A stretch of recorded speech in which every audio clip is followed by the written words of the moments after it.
Oke, Pak.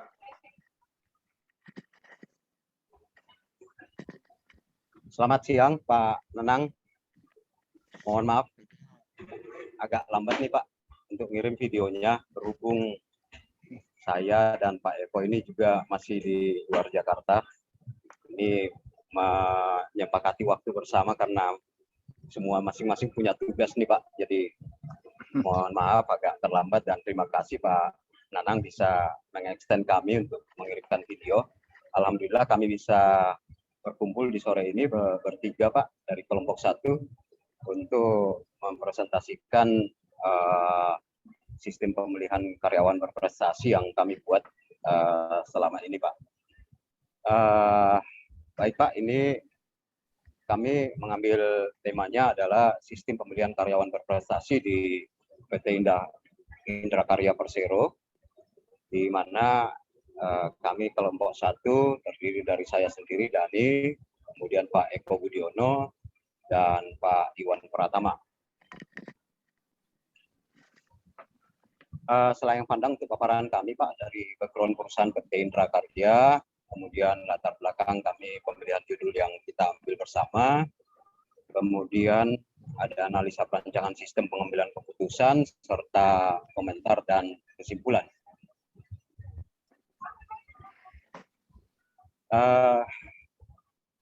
Sekilas mengenai PT Indra Karya Persero, Pak. PT Indra Karya Persero ini adalah salah satu perusahaan badan usaha milik negara, Pak, di mana kepemilikan saham 100% ada di pemerintah, yang bergerak di bidang jasa konsultan, di mana PT Indra Karya mempunyai visi dan misi yang dipakai untuk menggerakkan roda perusahaan, di mana visinya adalah menjadi perusahaan konsultan yang diperluas, terintegrasi dan berkinerja unggul.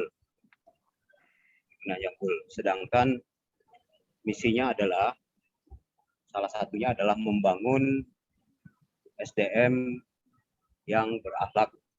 Kenapa kami mengangkat tadi tugas kami ini? Salah satunya adalah membangun SDM yang milik karyawan berprestasi. Kemudian mengembangkan usaha engineering, developer, dan industri yang unggul. Kemudian yang ketiga, misi dari PT Indra Karya adalah inovasi dan produk. Pak Iwan, bisa agak di zoom Pak Iwan, agak di zoom sedikit bisa nggak? Kurang besar ya Pak ya? Kurang besar nih. Ya.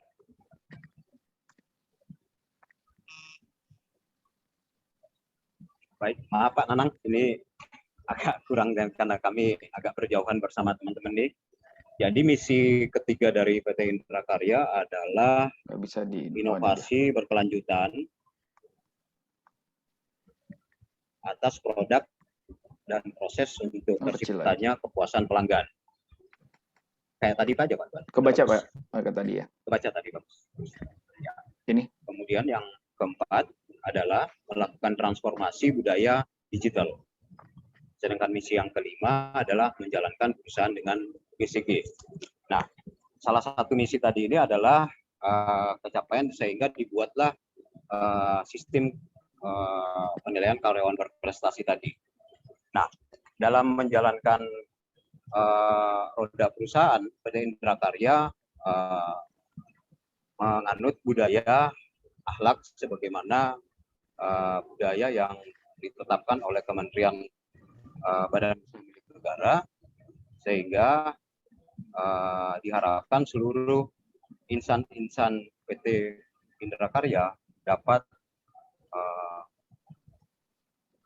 berperilaku sesuai dengan budaya akhlak. Nah, PT Indra Karya ini spesialis utama berada di pekerjaan sumber daya air. Namun PT Indra Karya sudah menetapkan satu development ke depan, pengembangan lini bisnis mengikuti EDI, istilah EDI yaitu engineering dan developer serta industri. Nah, dari sini Universitas Indrakarya juga memiliki spesialis lainnya yaitu di bidang transportasi, jadi analisis fungsi engineering serta dari sistem energi. Nah, Indrakarya merupakan salah satu konsultan terbesar yang ada di Indonesia dan saat ini banyak menangani pekerjaan perencanaan baik di bidang Kementerian PUPR maupun melibatkan bidang-bidang yang lainnya. Next.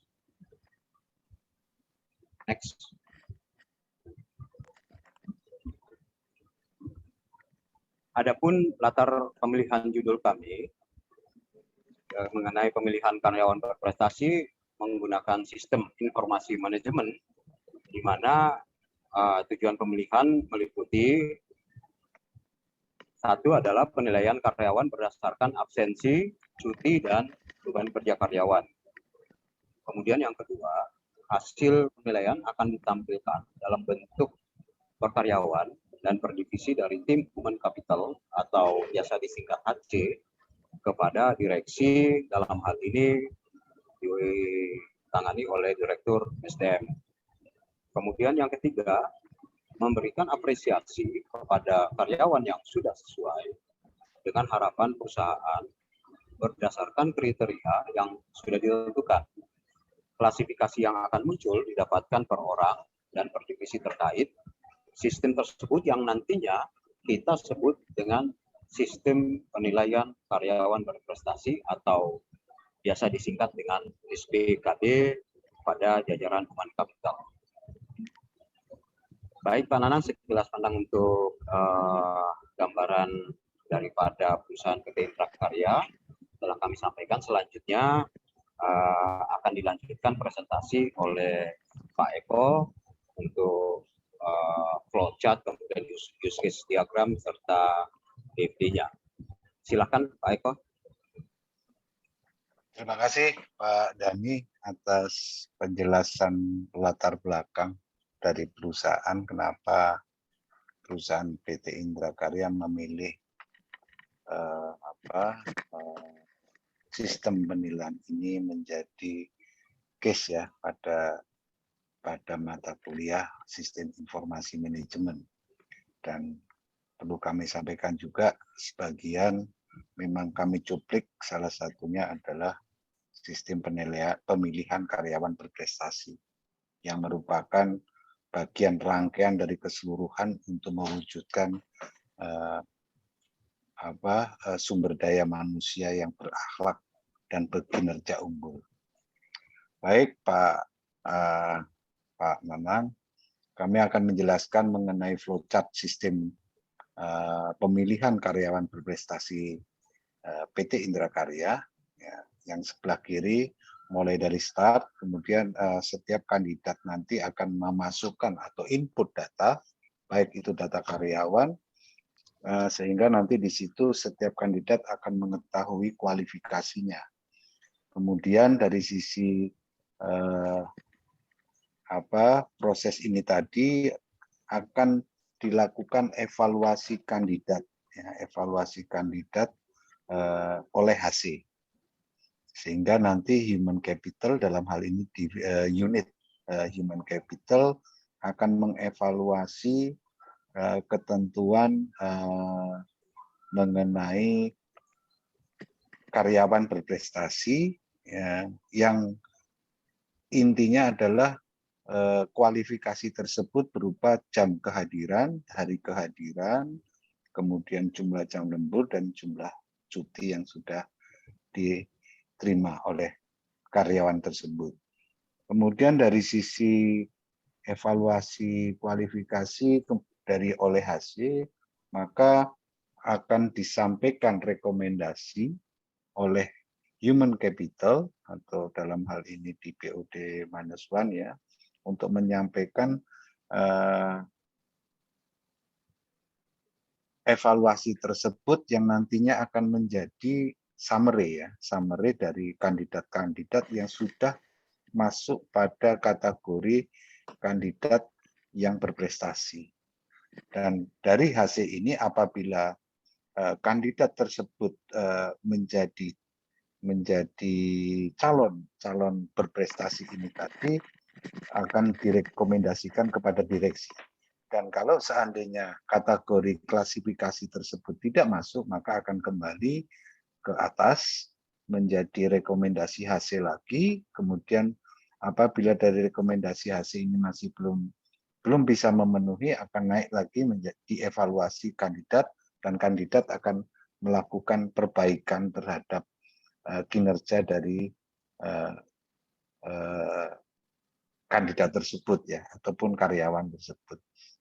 Sehingga pada flowchart ini akan masuk pada karyawan terbaik yang diusulkan oleh HC yang nanti akan ditetapkan oleh direksi melalui surat keputusan karyawan terbaik pada tahun-tahun kemudian. Dan yang terakhir adalah penetapan melalui SK ini dan selesai.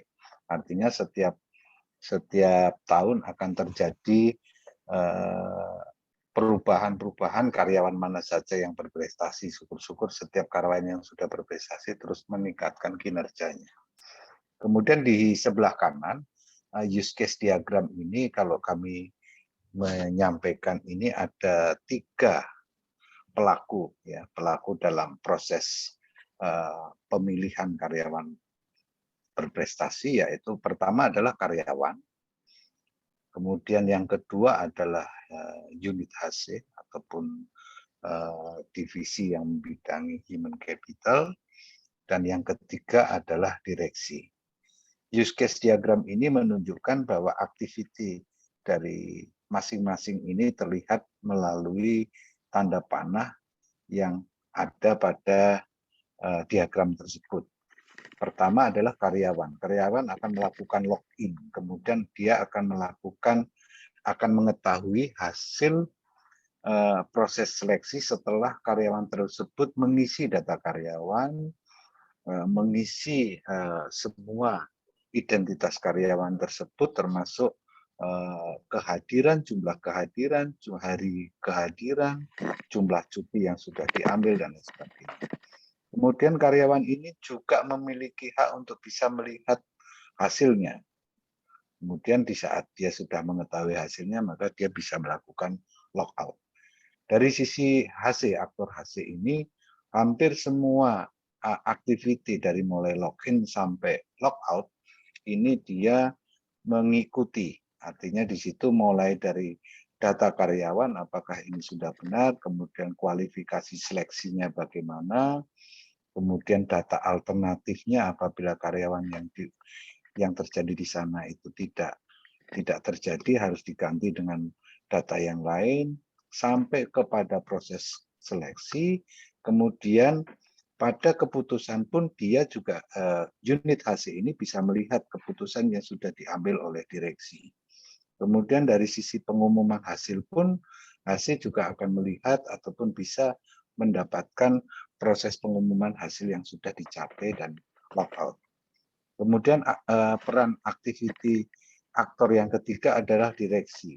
Direksi cukup hanya melakukan kurang lebih ada 5 activity. Pertama adalah login, kemudian melihat proses seleksinya seperti apa. Apabila itu sudah benar, maka proses seleksi itu bisa dilanjutkan dan direkomendasikan siapa kandidat yang nanti akan mendapatkan keputusan untuk ditetapkan.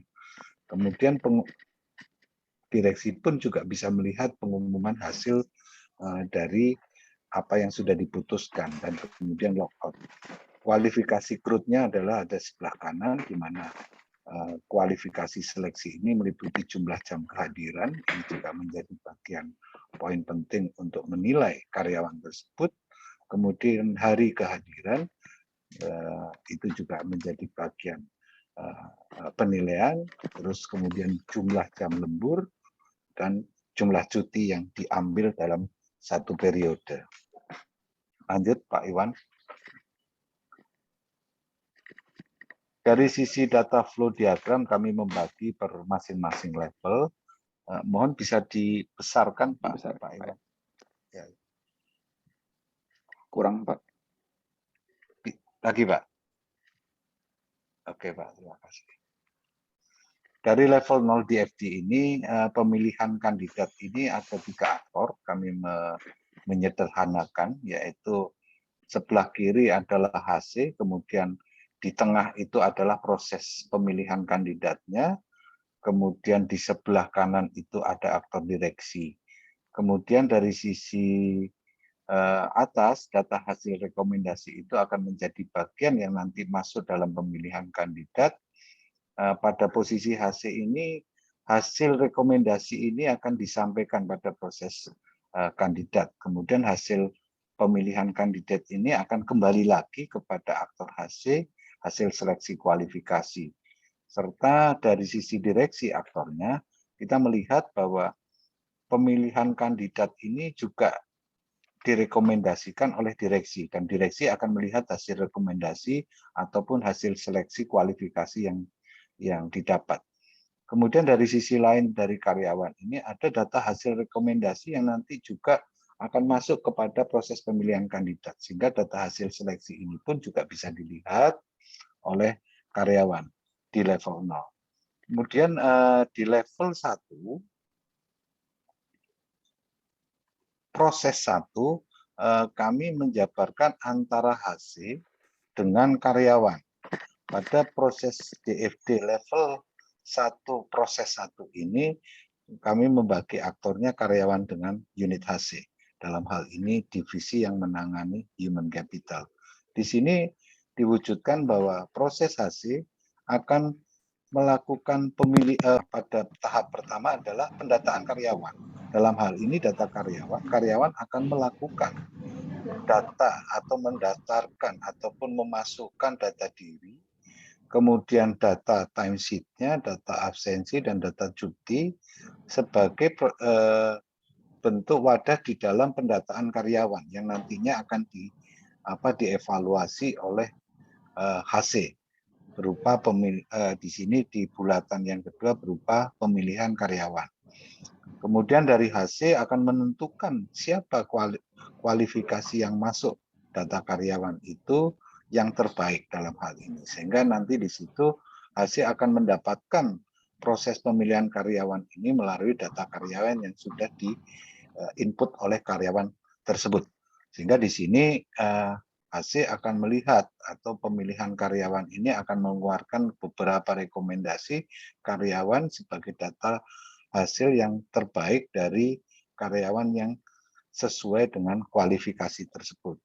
Kemudian pada proses level 1, proses 2, mungkin berikutnya Pak Iwan. Proses 1 level 2, kami lebih menekankan pada masih tetap di aktor pendataan karyawan, tapi lebih menekankan pada proses pemilihannya. Sehingga di sini peran di level 1 dan proses 2 ini adalah pemilihan karyawan yang nantinya akan disampaikan kepada direksi dalam hal ini. Kemudian di level 2 ini adalah proses keseluruhan dari use case data flow diagramnya per masing-masing aktor terhadap sistem yang akan dibangun. Di sini ada 3 aktor, yaitu karyawan, HC, dan direksi. Sedangkan di tengah adalah penjabaran dari sistem pemilihan karyawan berprestasi. Dan karyawan sendiri di sini akan melakukan aktivitas login, kemudian memasukkan data pribadi, data absensi, data cuti, dan data hasil seleksi. Dia akan menerima feedback dari sistem yang sudah dibangun. Kemudian dari sisi aktor HC, di sini akan melakukan seleksi kepada kandidat-kandidat yang sudah mengisi kualifikasi seleksi ini menjadi bagian tanggung jawab dari unit HC. Dan HC akan menerima masukan kandidat seleksi, hasil rekomendasinya seperti apa, kemudian laporan, serta memberikan pengumuman kandidat yang akan dipilih menjadi karyawan berprestasi. Dari sinilah si HC akan melakukan penyampaian atau memberikan masukan kepada direksi melalui sistem pemilihan karyawan berprestasi ini berupa data rekomendasi yang nanti disampaikan oleh direksi dan laporannya, serta data hasil seleksi, data kandidat, sehingga ini menjadi bagian rekomendasi yang nanti akan diputuskan dan ditetapkan oleh direksi melalui surat keputusan kepada karyawan yang berprestasi.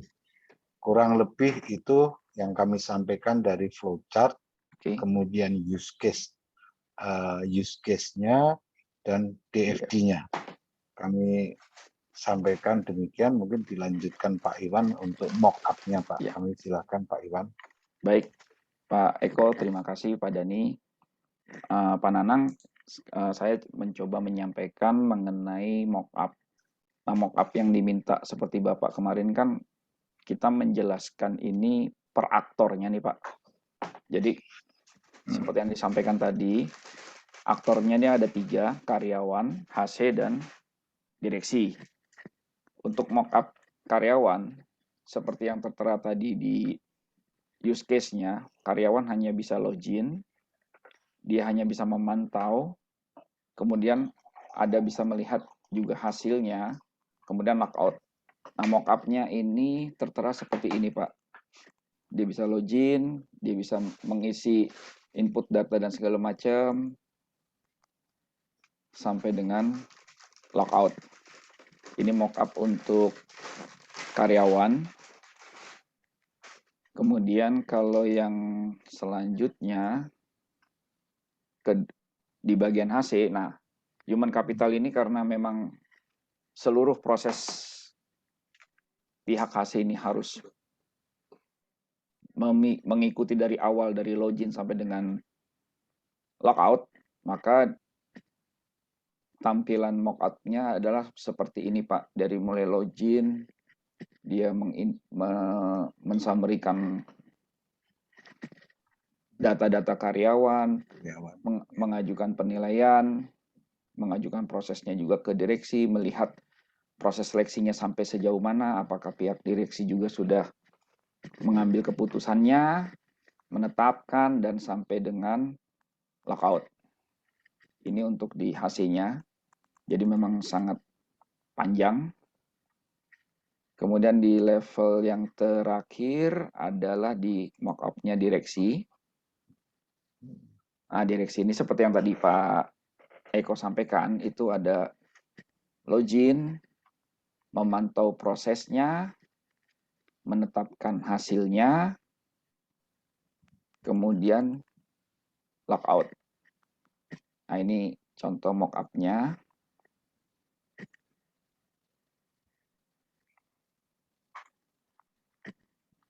Kemudian setelah mockup ini, kami juga mengajukan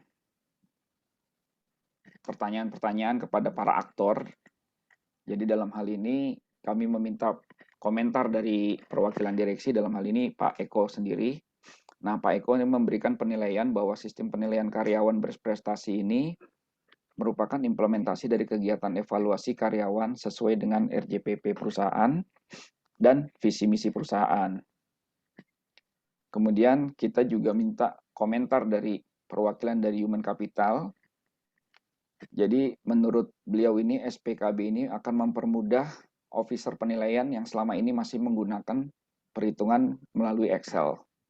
Jadi harapannya dengan sistem ini akan jauh lebih mudah dan lebih cepat, Pak. Nah, kepada perwakilan karyawan, Mas Dalvin ini menyampaikan keterbukaan informasi perihal seleksi karyawan berprestasi ini diperlukan, serta untuk menciptakan nilai integritas implementasi segera untuk dilakukan, serta pengembangan kriteria untuk dapat disampaikan kepada karyawan. Jadi harapannya selama ini kan biar lebih semua orang bisa melihat nih hasil proses ini ya. Jadi lebih transparan sih harapannya gitu. Nah, kemudian dari sisi saran, Pak Eko menyarankan agar dapat diimplementasikan ke depan, serta ditingkatkan lagi dari segi kriteria pemilihan dan ruang lingkup pesertanya. Dan ini juga diharapkan proses ini bisa diimplementasikan hingga ke project. Kemudian dari sisi HC, diharapkan laporan kegiatan yang dapat juga disampaikan kepada karyawan, sehingga keterbukaan atau transparansi ini bisa menjadi informasi yang bisa dilihat bukan cuma di HC, tapi seluruhnya bisa melihat. Nah, dari karyawan sendiri, karyawan meminta agar setiap karyawan dapat mempersiapkan dirinya untuk menjadi yang terbaik, agar dapat dilakukan pemberian informasi ke setiap email karyawan. Berarti memang karyawan mengharapkan informasi ini sampai ke masing-masing karyawan secara pengiriman lewat email. Nah, yang terakhir mungkin kesimpulannya akan disampaikan sama Pak Eko ya, Pak. Baik, Pak. Silakan, Pak. Terima kasih, Pak Iwan. Jadi dari semua rangkaian ini dapat kami simpulkan, didapatkan pertama adalah sistem informasi memang harus disesuaikan dengan kebutuhan ya dalam hal ini pengguna. Yang kedua adalah harus terus dikembangkan karena memang ini merupakan salah satu bagian penilaian kriteria karyawan berprestasi, sehingga ke depan lebih besar dan lebih kuat lagi untuk pemilihan kandidat karyawan berprestasi. Kemudian sistem informasi ini tidak dapat berjalan dengan baik jika terdapat penolakan maupun perasaan antipati terhadap kegiatan evaluasi. Artinya apa? Artinya karyawan ini harus merubah mindset dari pola zona nyaman, comfort zone, akan terus dinamis dalam upaya untuk membangun kesinambungan usaha pada perusahaan. Kemudian saran dari untuk pengembangan sistem penilaian karyawan berprestasi ini, pertama adalah dapat dilakukan monitoring harus secara berkala dan memanfaatkan dukungan teknologi yang lebih kuat lagi. Dengan penggunaan email ini kami belum lakukan, sehingga mau tidak mau ke depan harus dilakukan dengan penggunaan email, maupun statistik grafik untuk laporan siapa saja karyawan yang sudah masuk ataupun sudah bisa mengisi datanya. Kemudian dalam pengelolaan SPKB ini terdapat beberapa data sensitif, terutama untuk dapat dilakukan manajemen keamanan sistem informasi. Memang ada beberapa level yang harus setiap notifikasi level ini dibatasi, tidak semuanya mereka tahu terhadap proses ini, sehingga perlu adanya user access yang dibatasi ruangnya dalam hal untuk mengetahui sistem penilaian karyawan berprestasi, hingga memanfaatkan dukungan teknologi lain dengan tujuan untuk melindungi data. Memang sebagian data ini tersebut supaya tidak disalahgunakan oleh orang lain. Artinya itu menjadi mitigasi risiko yang perlu dilengkapi, terutama dalam sistem penilaian karyawan berprestasi tersebut. Kira-kira demikian kesimpulan dan saran saya, Pak Nanang dan tim. Mudah-mudahan paparan sistem penilaian karyawan berprestasi PT Indra Karya Persero ini bisa memberikan gambaran mengenai pengelolaan sistem informasi manajemen pada mata kuliah hari ini, sehingga mudah-mudahan apa yang kami capai kemudian bersama dengan tim ini bisa menjadikan kami lebih terbuka lagi terhadap sistem informasi manajemen. Demikian kami sampaikan, kelompok 1 terdiri dari Pak Dani, Pak Iwan, dan saya sendiri adalah Eko Budiono mengucapkan terima kasih. Wabillahi taufik walhidayah. Wassalamualaikum warahmatullahi wabarakatuh. Waalaikumsalam. Terima kasih Pak Eko, Pak Dani. Baik, Pak. Terima kasih Pak Nanang. Pak Nanang, Pak Eko. Mungkin kita capture ya.